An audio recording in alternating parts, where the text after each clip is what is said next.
You're listening to the Baumbastic Podcast with Andrew Ellis on Inside Arkansas.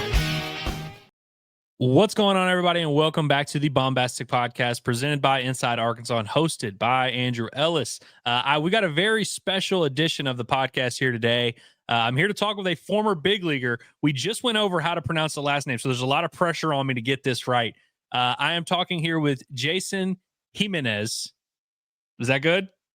Close enough. Jimenez. Like yeah. Well, the pressure's on, and I folded under the pressure. But I'm here with the father of Aiden Jimenez, who has become one of the best stories of Arkansas' season. Been an awesome right-handed pitcher addition out of Oregon State. He's had an interesting journey, and from what I can understand, comes from a pretty, notable baseball family. I didn't realize that until I was doing some research. Jason, I'm going to be honest with you. I did what every reasonable person would do when they're about to interview a former big leaguer. I took a scan through your baseball reference page. Just had to make sure I had all my stuff right. But I was noticing 28th round pick that played in the big leagues. What's the story there? Before we talk about your son, and we're going to talk about Aiden and his awesome season with the Razorbacks, but I want to know a little bit about your background. 28th round pick out of San Jose State. You end up playing in the big leagues. Was that just, the draft's a little bit weird? Were you just overlooked, or did you did you fall and end up signing for a ton? Like, what was the story there? Yeah, so I'm not your typical story, right? I wasn't one of those guys that could roll out of bed, throw hard, was nasty. Like, I literally had to work at the craft. And quite frankly, baseball was plan B for me in life, and being in law enforcement was plan A. And I went to junior college here locally because, again, I wasn't ready. I had a few small D2, D3 offers out of high school, but those weren't the right fit for me at that time. And I felt I needed junior college. So I went to junior college, had a pretty good 2 years there. I was fortunate enough to get a scholarship offer from San Jose State. I went there for my junior year, had a pretty good year, ended up being their Friday night guy on a team that probably played much more better than what people probably thought that year. And I was lucky enough and blessed to get drafted in the 28th round by the Tampa Bay Devil Rays at the time. And quite frankly, I didn't know what that journey was going to be like, but now I knew I was going to get to live whatever it was out in pro ball. And it was fun. It was interesting. And people always ask me about getting to the big leagues. And for me, I'll be honest, it was all about hard work and timing. For me, I was on a hot streak, throwing well in Durham at the time. I worked my tail off to get where I was at. And then thirdly, the lastly was someone was in that room that had seen me and was a fan of mine. And when that decision or question came up, who do we need to bring up? My name was mentioned, and I was blessed with that opportunity in June of 2002 to be able to live everyone's dream of playing Major League Baseball. And it was an awesome experience, something I wouldn't trade for the world. I loved every minute of it, and I'm super grateful for that opportunity.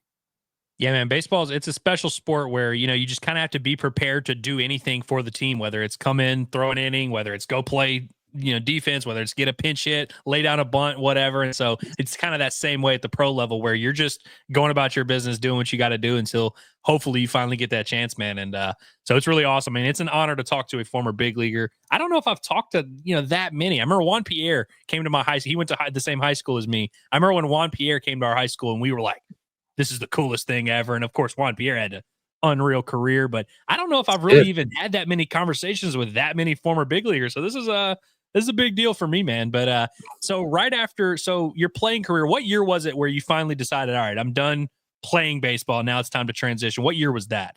Well, ironically, I had Tommy John surgery in 2004. So I was 30 years old. And at the time, Aiden was 1. And my daughter, my oldest kid, she was 3. And to be brutally honest, I had lost my drive. And I, again, for the career I had to be at the yard 3 hours before everybody else to ensure I was getting everything I needed in to get me ready for every single night. And I lost that drive. And quite frankly, I knew that ultimately, if I wanted to perform at that level, I had to have that drive. And this is not a knock on indie ball or anything like that, but I just had made that decision early on that I wasn't going to try and scratch and claw to hang on when that time came. And so ultimately, I had to sit down with my wife, and I kind of told her, like, my drive's not there, and I just feel like it's time to turn on the page and go to the next chapter, which for me was law enforcement. So you brought up Juan Pierre. I played a lot against Juan Pierre, and a great story about him is we're in AA in Orlando, and he's playing with Mudcats, Carolina, and the night before, I think he had taken like 3 bags off us, right? And so our early session that next afternoon was holding runners. So he's walking out to the outfield to the cages, and we're doing picks. And he's like, "Oh, you guys are doing that for me, aren't you? You guys are doing that for me." Yeah. But Juan was a heck of a player, and you want to talk about getting every ounce of talent. That guy was it. Another former Razorback I played against too, or obviously Juan wasn't Razorback, but former Razorback was Eric Hinsky, and I faced Eric throughout minor league ball, and in my major league debut against Toronto, Eric was one of the main guys I faced. So that's kind of a cool little link to Arkansas too. Yeah, it's awesome. And did you go right into coaching, or was there like a little bit of a time? Because you're obviously now the pitching coach at Elk Grove High School, which you went to high school there as well, right? You and Aiden both? Yeah. No, I took about 2 years off, honestly, as I transitioned into law enforcement. I took a little bit of time. I was kind of done with baseball. I didn't read about baseball. I didn't watch baseball for about 2 years. I still talked to my buddies that were in the game. And we talked life and stuff, but really I was kind of done with baseball for a couple of years. And so it was about year 3 that I started to get the itch, and it just, so I really wanted to coach freshman baseball. That's all I wanted to do. And I had a buddy that was there, and they had just lost their varsity pitching coach after they'd won three section championships back to back. And so they said, "No, you're not going to coach freshmen. You're going to coach on the varsity." And this is year 18, and I've been pretty blessed to have coached. I mean, we have 6-7 guys in pro baseball right now. I think 4 in the big leagues. The other 2 or 3 are in AAA. So Aiden's been around those guys since he was little. Like, he grew up at the yard. My only regret, honestly, is not playing long enough that he could remember being at a pro yard. But that's about it. And now your wife's father, so Aiden's grandfather, he played in the big leagues as well, right? Yeah, he was an outfielder. He had the pop. He had the power. In fact, he won minor league player of the year one year, and was lucky enough to have Mickey Mantle give him that award at home plate during the season. If he was still alive today, he would be loving every minute of this for sure. Gotcha. So now you're coaching, you're a pitching coach at Elk Grove, which you said you just had 18 years now you've been doing that. That's awesome. Yeah. And so I'd assume you also had a pretty big hand in Aiden's, development in baseball. So are you like coaching high school on the weekends and coaching little league on Tuesdays? Like, were you kind of involved in all of it, or were you trying to like watch from afar? Nope. So initially I was not going to coach. I didn't want to coach. I just wanted to be a dad and watch him. And, when he was 6 or 7, I saw a coach trying to teach him how to pitch, and I thought, man, all right, I guess I'm going to coach. And so, but it's been a journey that I've enjoyed, and I know he has too. And yes, we didn't always see eye to eye on some things, and because ultimately I was dad. But I think as he got older and he started to understand some of the things I was trying to tell him and teach him, even to this day, like now, he'll call me and ask me questions, or, he'll just like the other night, did you see my leg and the position it was in? Right. And so, that relationship has grown and to a place now where I wouldn't change it for anything. And, it's been fun though. Yes. And to answer your question a long way around is, yes, I was doing youth baseball, coaching him and his buddies, and then coaching high school at the same time. So it was a cool little journey. And so how cool was it, like, when he's in high school, when he's at that level? And obviously at that point you've coached, you've been, he's older, he understands a little bit more, but at the same high school that you played at, it sounds like y'all got a pretty legitimate program there that's, had a bunch of great players come through. Like, how cool is that now? Because I mean, it's one thing to be coaching your son when he's playing 12U travel ball or whatever, but it's a little bit whenever it's high school and that's your job, is coaching at the high school level. And so it's like a little bit, I'm sure there was some, interesting moments there where you're trying to have that balance between dad and coach. But when you look back on that experience of coaching him at the high school level as he's becoming this legitimate prospect, like, how cool was that? It was a lot of fun. And so I coached him and then a group of his friends. So since they were 6 or 7. And so I had that group of like 5, 6 guys come up all the way up with me their sophomore year on the varsity team. So it was neat because I had those kids since they were 6 or 7, and now here they are as sophomores in high school with me full time, getting to wear the Elk Grove jersey, the same jersey that Aiden's grandpa Ken Hotman wore too. So there's some tradition there. Obviously, he grew up at that field, and so it was a fun 3 years. Definitely missed it when they graduated for sure. It took me a little bit of time to adjust that they were gone because I had been with those kids for so long. But coaching for me is just, it's been an absolute joy, and getting to know these kids and being part of their lives. And the best part of it, honestly, is down the road when these guys have moved on from baseball and are grown-ups in our community contributing, right? And they see me at the grocery store, or we run into each other at a coffee shop, and I hear, "Hey, coach." And it's a kid I coached, 9 years ago, who's living his best life as a dad or whatever it may be, and catching up with those guys at that time. And that's truly what I enjoy. I mean, we were in Vanderbilt, this past weekend, and one of our former players lives there. In fact, another one's on the police force there in Nashville, and just getting to catch up with those guys, it's always an amazing experience. I love that. No matter where you coach someone or when you coached them, or even if it's like one day, you're coach for life. Like being called coach. Like even if you coach one game, you're coach for life. And so it's always. Yeah. And the funny thing though, is like originally when I started coaching, like, guys, don't call me coach, just call me Jason. Right. And now it's like, it's a term of endearment. I'm good with it now at this point, Yeah.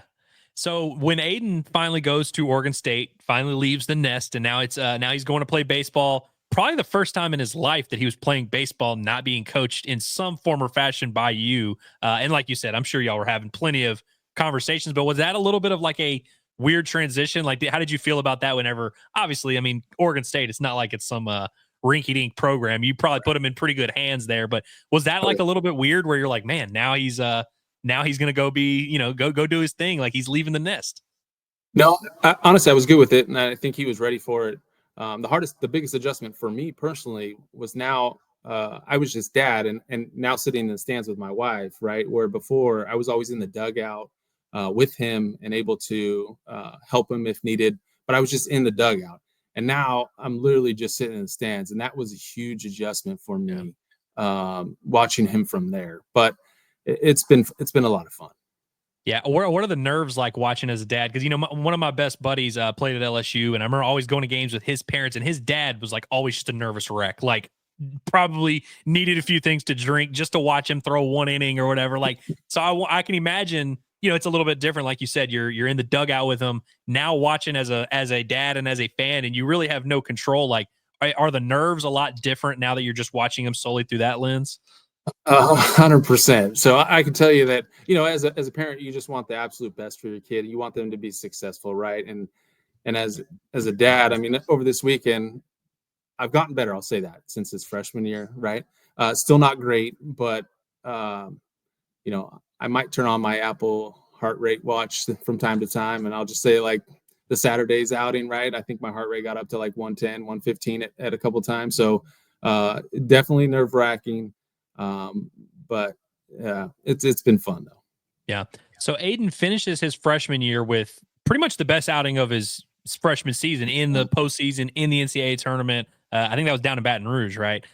So he finishes his freshman year and he pitched a pretty good amount. I think it was 35 innings, 36 innings as a freshman at a big time program. Like that's not something to scoff at. Like that's a big deal getting out there and having that much experience. You go into his sophomore year, you're thinking, okay, he might be on the weekend rotation. He's kind of on this awesome trajectory. And then, of course, the injury happens and he's going to miss all of that season. And like you said, your career ended with Tommy John surgery. And so probably, I'm sure that's something that was in the back of your mind. At what point during that whole process did y'all realize, or did Aiden realize that he was probably going to explore options in the transfer portal? Was it at the end of that season? Was it just maybe halfway through? Or at what point did he realize his next chapter would take place somewhere else? Yeah, it was after the season, and we sat down and we talked as a family, and ultimately he felt like his heart wasn't there, right? And so I'm big about, you need to be happy where you're at, and so ultimately that decision was made by him to get into the portal. So as parents, we discussed it, and we I was supporting his decision. Yeah. Was there any connection with Arkansas before he entered the portal? Like, were they on him in high school, or like had y'all had any? I know you played with you played against Eric Hinsky, but like, was there any connection with the coaching staff or that program at all before? No, not really. I mean, they came in early. So when he started getting recruited by the other schools, right around his sophomore summer or going into his junior year, I guess, they had reached out and he had spoke with Coach Hobbs, but we were so far along in the process with the other schools, right? And so it just the timing wasn't right, and we were coming off COVID, and coaches still were limited on when they could go out. And so and I don't even know if they were able to come out at that time, and they wanted to see him in person. So I definitely think that's when that bug got in him. And I don't know if it ever left, to be honest with you. And so when he did go in the portal and Coach Hobbs called, I knew that would be one of the top schools on his list for sure. Gotcha. Was there any anxiety about him going so far away? Because I mean, obviously, Oregon State's one thing, but going all the way to 2 time zones away, and of course, Arkansas is a big time program. You get to watch him on TV all the time. But was that anything that y'all thought about? We're like, damn, it's really going to go across the country and play baseball. Right. Yeah. As a parent, you're going, well, if anything were to happen, right, it's an 8-hour drive up there, and I can make it up there, weather permitting. And now here you got to look at flights and getting out there. So yes, not as easy program in terms of like, man, it's Arkansas SEC. There was no doubt in my mind that he could commit or he could compete there. And so I knew ultimately he was going to be able to get to live out, one of his big goals of playing in the SEC, and then also playing for a program like Arkansas and a coach like Dave Van Horn and Coach Hobbs and his entire staff. I'm assuming you're at least somewhat aware of the unfortunate history between Arkansas and Oregon State in the postseason. I'm sure the entire country was watching that 2018 College World Series finals, but has that crossed y'all's mind that like Aiden is kind of a unique figure in this situation? Like it could turn out to be a really fascinating story where Arkansas wins their first national title under Dave Van Horn and they do it using a piece from Oregon State. Like I think that's kind of cool, right?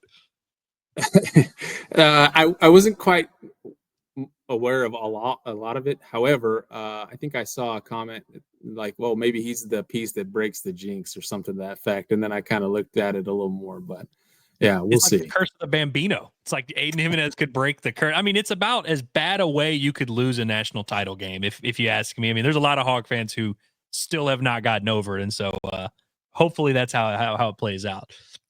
With Arkansas, he's injured at the time that he's entering the portal. I mean, obviously Tommy John's a unique injury. It's a long rehab.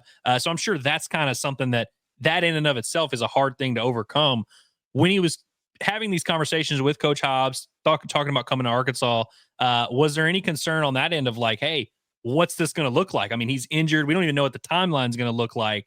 So how was that transition? Because you're also basically going from one training staff at Oregon State to now going to a new one. So what were those conversations like about the injury and just how that rehab would look? So that was one of the things as a parent that I really, honestly, I loved when we met with Coach Hobbs. And the first thing he says is, if you come here, don't feel like there's this pressure for you to come back quickly. If you're not ready, until the middle of the season, fine. If you're not ready until the following year, fine. Like, we want you to do what's best for you and get you back to where you want to be. And for me as a parent, also, and as a pitching coach, that was huge for me, because in the end, I knew they were looking at my kid's best interest and not necessarily putting the programs first, which, there would be some coaches that do that. And I understand that because that's how they make a living. Right. But ultimately that was big in my wife and I's books, in terms of, they were looking at it from my kid's perspective, and they were, in the way they were protecting him. And for me, that was huge. I really appreciated that. The training staff at Oregon State they were phenomenal. And they took as best care for him as well too. But ultimately, when he made that decision, we moved him out there that following week. And so he was out there, 7 days later, not knowing anyone, but getting to work. And and obviously it paid off, and it's a lot to do with his work ethic, but also more importantly, the staff, and that's the trainer, Corey Wood, that's Hunter Bell, the strength and conditioning coach Hobbs, DJ, and Zach, all those guys, played a huge part in getting him to where he's at now. Yeah, I could think of worse places to do some rehab in terms of that facility and all the stuff they have access to. And you mentioned all the names and all the coaches and trainers that have been helping out. As a former pitcher yourself and as a pitching coach, like, do you ever look at that facility and you're just like, holy cow, man, I would love to spend a few weeks in here doing whatever. Like, is that something that you thought about? Yeah, so when we walked in on his visit, my jaw dropped. I mean, that place is amazing, right? And then in terms of like having everything accessible whenever he wants it there to develop, I mean, what more could you ask for in a facility? And then you mix in that staff and the knowledge and experience that they bring. I mean, that's a recipe for success. And so ultimately, there was no concern, there was no doubt when we moved him there that following week that he was in good hands. Yeah. Have you had a chance to have you specifically had any conversations with Coach Hobbs just about pitching, about whatever, just as two, guys that love the game, that obviously know the game at a high level? Sometimes he'll be talking. I'll see videos of him talking and he'll drop terminology that I just am not aware of. Like he's got he's like a mad scientist over there with the way he develops these arms, and he has such a specific plan for each one. Like, have you had any chance to kind of talk with him just about ball and just talk about pitching? Yeah, we've had a couple opportunities. I've had a couple opportunities to chat with him, and particularly on our visit when he started talking, I knew he'd be the right person for Aiden. Aiden's a mixture of kind of old school and new school, more so on the emphasis of new school, right, in the tech and that stuff that they offer there. And so when we went on that visit and he got to hear from Coach Hobbs, DJ, and Zach and their approach to pitching and development, I knew. We went back to the hotel that night, and he was like, "This is where I'm going to be." And we hadn't visited anywhere else. That was a wrap for him. He was home. I felt like in his mind, this is where he wanted to be, just based on that. I think we were maybe with the staff, maybe for a few hours. Like, we literally flew in Sunday, met with the staff. We were supposed to meet. Well, we did meet Coach Van Horn the following day. But literally, we got to the hotel that night after only being with them for a few hours, and he told his mom and I that this is the spot, and that he was going to let them know the next day. So that's how much of an impact those guys had on him in that decision. Gotcha. So you had that good feeling after dropping him off, and kind of, all right, he's going to be fine here in Arkansas. He's going to make it work. And then, then it turns to, okay, when is he going to be able to get back on the mound? And, I thought it was very interesting in the portal this offseason. Arkansas goes out and gets Zach Root and Landon Beidelshees, who I believe were literally the number 1 and number 2 pitchers in the portal, and then Aiden Jimenez. And that was it. They didn't bring in 7 pitchers. They didn't bring in all these guys. They brought in 3. They brought in literally the top 2 they possibly could have gotten, and Aiden. And so I was like, that told me right away, like, even just having not even watched Aiden pitch at all, I was like, that they have to see something here where they're like, hey, this is something we can work with. And so, you're kind of wondering, all right, is he going to be able to help this year? Is it going to be next year? Is it going to be halfway through the year? You could tell right away, like I started seeing all these clips of Aiden throw in, and I'm like, oh, wow, he seems ahead of schedule. And I think that was the term Dave kept using all offseason, was Aiden is ahead of schedule in his rehab and his development. And so then it's like, okay, he's going to be ready for the season. And I feel like every time we've seen him pitch, he's better. Like, realistically, I mean, obviously, he gets that first outing out of the way against Washington State, low leverage situation, and they kind of slowly ramp him into high leverage. And now all of a sudden you look up and you're like, this is the most important arm on the team. Like, this is like their guy. I guess, just how pleased have you been with the trajectory of how it's played out, how they've handled that, rehab, how they've handled working him back into the fold, and really just his role on the team at this point? Yeah, I mean, obviously it's been fun to watch him, progress, and he's enjoyed every minute of being on that staff. You want to talk about some talented arms, right? Like, I know you've said it many, many times before and during the season, but there are many guys on that staff, if not all guys on that staff that are very talented, have tremendous stuff and makeup, and he wanted to be a part of that. Like, there was no doubt that he wanted to be there, and so ultimately, I trusted Coach Hobbs and Coach Van Horn, and I knew they were going to bring him along slowly, and we had talked about that and kind of the plan for him as he went along. And so it's been fun watching him. Like, obviously this past weekend was the first time he threw back to back. And so we'll see how, quickly he can recover from that. But and we weren't sure when he was going to throw, right? Like, once we committed, and then we started looking at Arkansas' schedule when that came out. Okay, do we start making plans to go out, a quarter of the season, halfway through the season? And then as we started getting closer and closer, we're like, oh, shoot, it's going to be towards the beginning of the season, if not at the beginning of the season. And again, that goes back to his work ethic and the training staff and the strength staff and Coach Hobbs. And so all of that kind of came together in a perfect storm, if you will, and allowed him to get to where he is today. So it's been a lot of fun watching him and watching the other guys throw it. I mean, the other day, Ben Bybee threw a phenomenal, last 3 innings of the game, and that was so fun to watch. And it's been a lot of fun to watch this team. I've missed a couple of games. We're going to take the next 2 weekends off and watch them from home, but then we'll be on the road for the next 5 weekends, with the team. And so it's a lot of fun to watch the guys.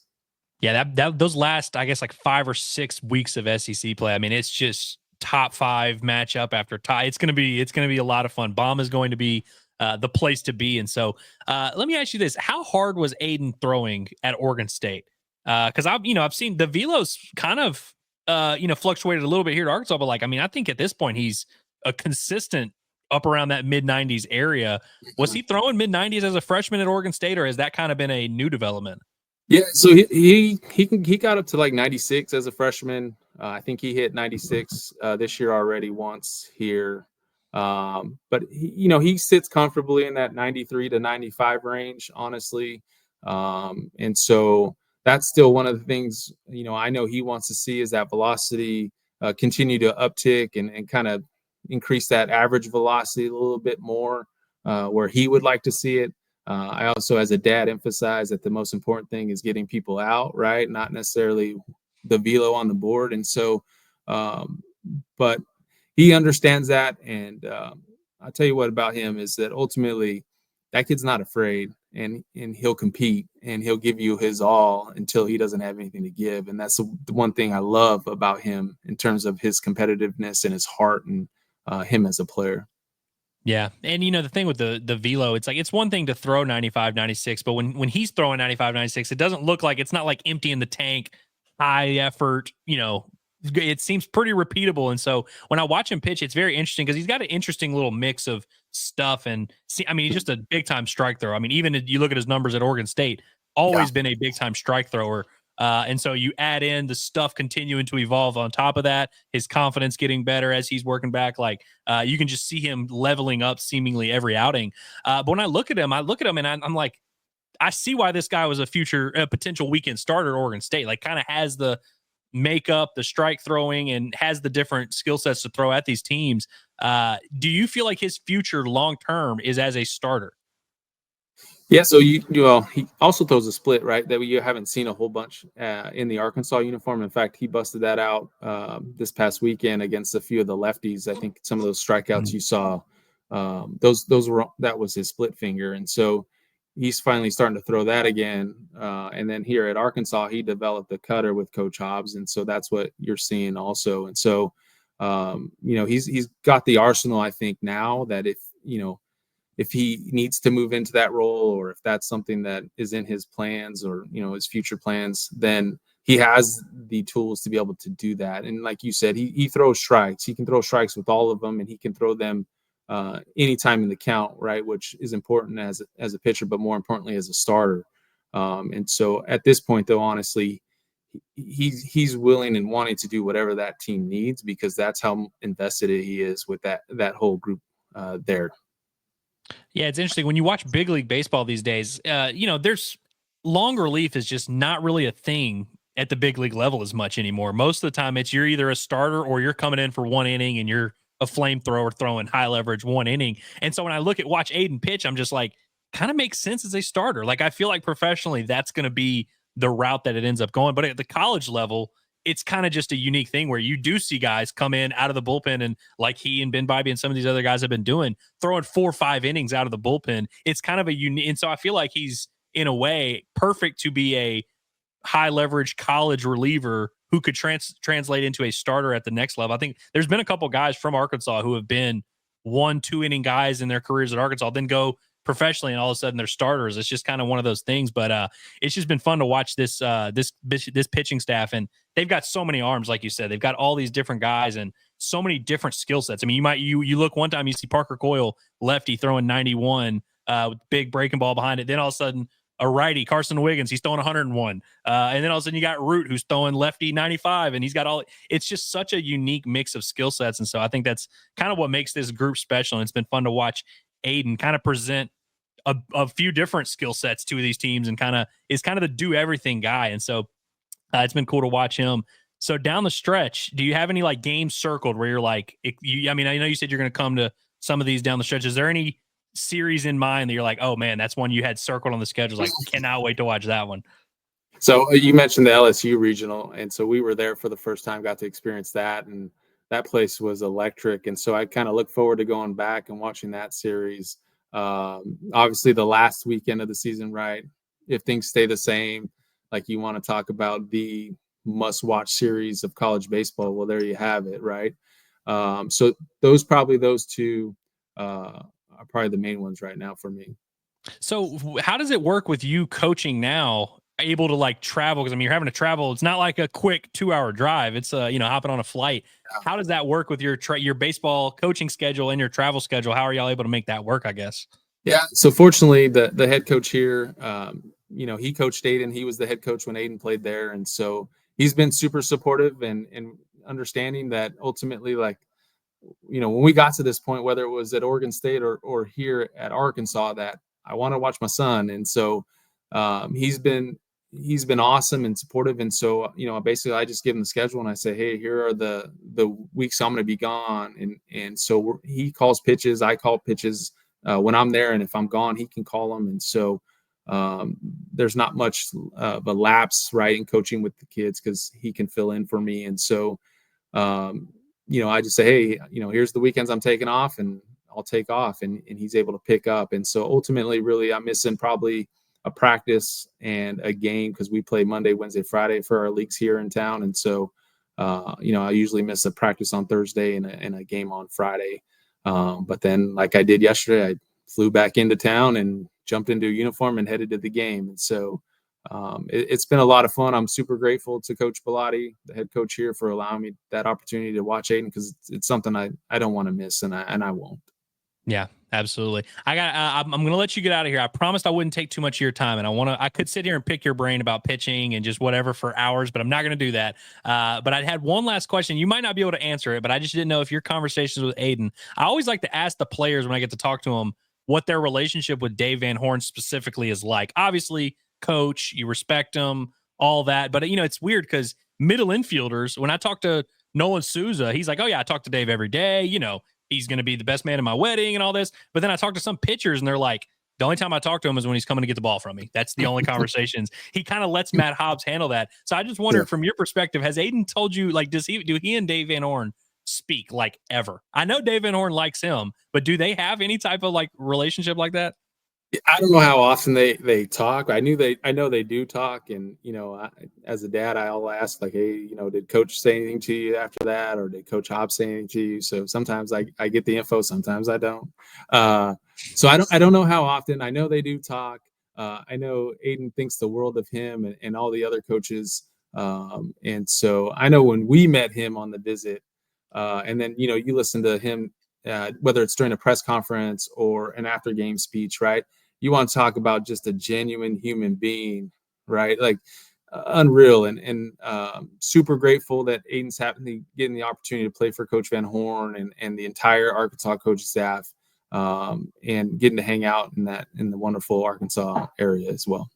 Yeah, absolutely, man. Well, look, I appreciate your time, and I appreciate you coming on the Baumbastic Podcast, man. I know a lot of fans are a huge fan of your son, and they like hearing, about his story, about y'all's background a little bit. And y'all's awesome little baseball family tree y'all got going on, man. It's starting to really round out. Y'all got a lot of branches going on there, but it's really awesome. It's been a pleasure to watch your son, and again, appreciate you so much for doing this. And we'll have to catch up soon. I'll be in that series at Baton Rouge. I'm looking down. That's my home state. I'm from Louisiana, and so right. I gotta go down there for that. Yeah. But whether it's at Baum or at Alex Box or wherever in Omaha, hopefully I'm counting on seeing you at Omaha for sure.